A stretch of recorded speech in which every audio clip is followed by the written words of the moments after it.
bukas mga bossing ko ay July 19.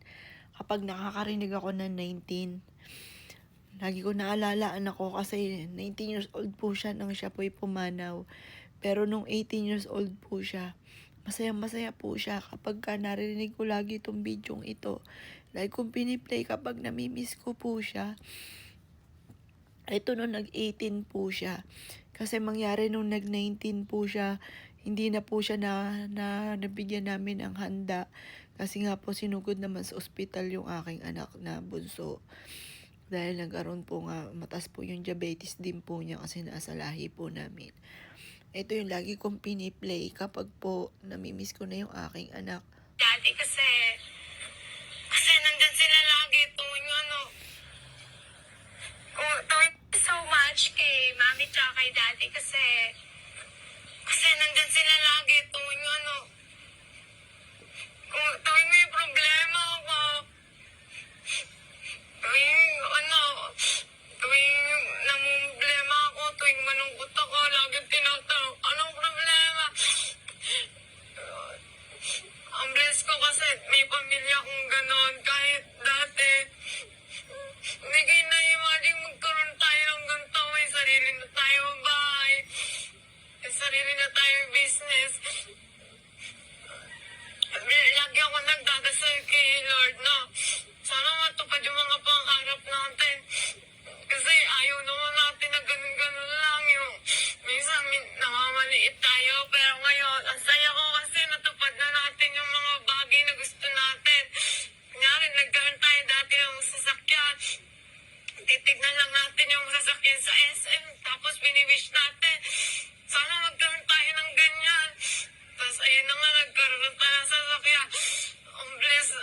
Wala na akong masabi kasi sobrang bless ko sa mga magulang ko. Hindi lang nila nakikita kasi hindi ako masyadong showy katulad ng isang kong kapatid.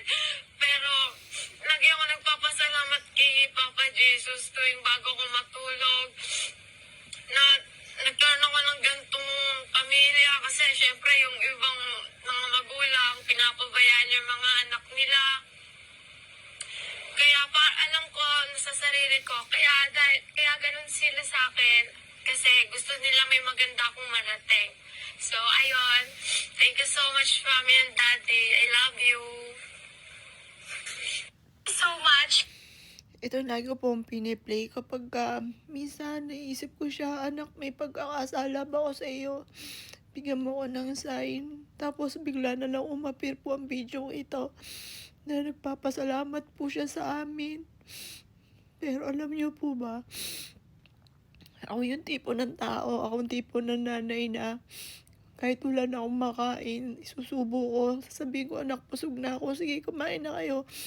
Pero lalabas ako, kaya si CR ako, inom na lang ako ng tubig, ganun. Yung dati talagang sobrang hirap ng buhay po namin. Tapos lagi ko sinasabi sa anak ko, alam na alam ni Jowlyn yun kasi siya yung panganay. Sabi ko, anak, pag nagkaroon tayo ng pera, lahat ng gusto nyo kainin, kakainin ninyo. Lahat ng gusto nyo bilhin. Pag pumupunta kami sa SM, anak, huwag kayong malikot, wala tayong pambayad. Yung mga kinukwento ko sa video, nangyari po sa amin po yun. Kaya, sobrang sakit. Nung po siya, nag-18 po siya. Sobrang saya niya. Pero nag-19 na siya. Kabaliktaran naman po, sobrang sakit. Walang katapos ang sakit. Hindi totoo yung move on. Siguro, minsan, nakakalimot. Minsan, natutuwa. Nalilibang. Pero pag bigla na siyang pumasok sa isipan, nandun na yung sobrang sakit. Wala pong move on. Siguro yung iba, na nalilibang lang minsan, may napapanood, natatawa. Pero pag biglang naalala, sobrang sakit. Mahirap pong magpigil. Napakasakit. Hindi ko alam kung saan nanggagaling yung sakit, pero ang sakit sa dibdib. Lagi ko na lang po inaalala yung mga nakalipas.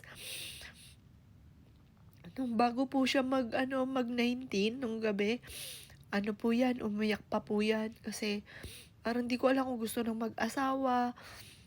Nakikiusap po siya kasi yung jowa niya dati lagi po silang magkaaway. Tapos nagsasabi po siya na ano daw, na okey na daw sila, sana okey sa'kin.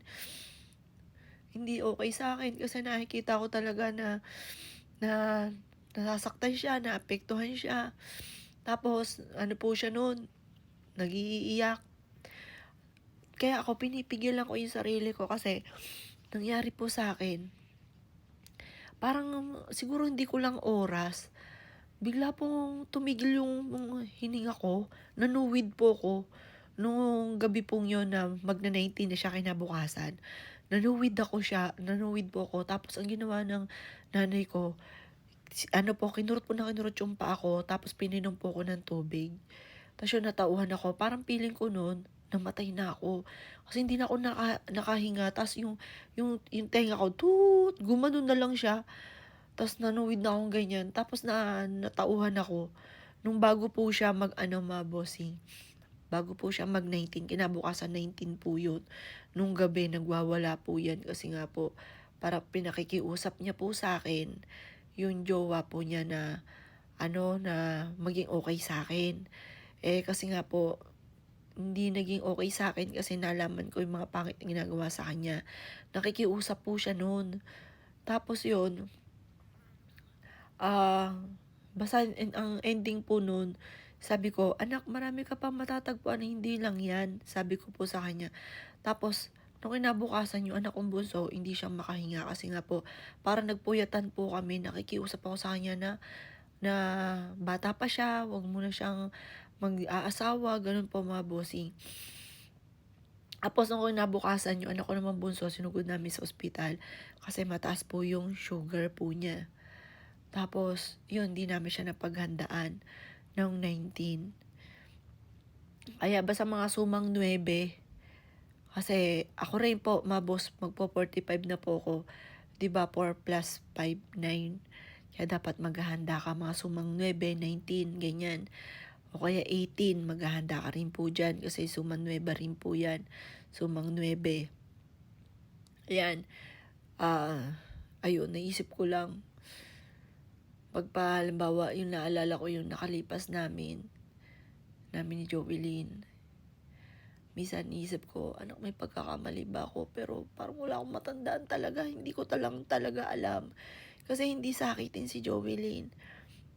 Ako nga po ang lagi ng 50-50.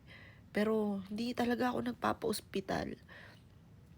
Hindi pa ako nagpapa-check up. Dumating na rin sa akin yung punto na nahihilo ko, nasusuka na parang nagblanko na yung paningin ko. Tapos umugong ng tenga ko na parang biglang nag-stop na yung ganun. Dumating po sa akin yung ganun punto.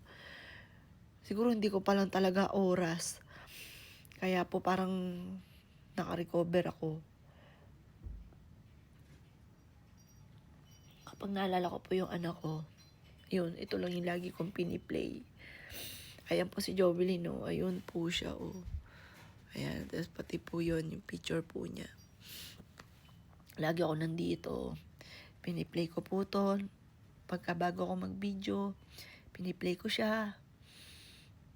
Napakasakit sa isang magulang. Hindi ko alam kung saan nagagaling. Para napakasakit. Kahit magti 3 years na po siya, October 28 po ang kanyang 3 years. Nandun pa rin po yung sakit, sobrang sakit. Naalala ko lang ngayon bigla si Jovelyn.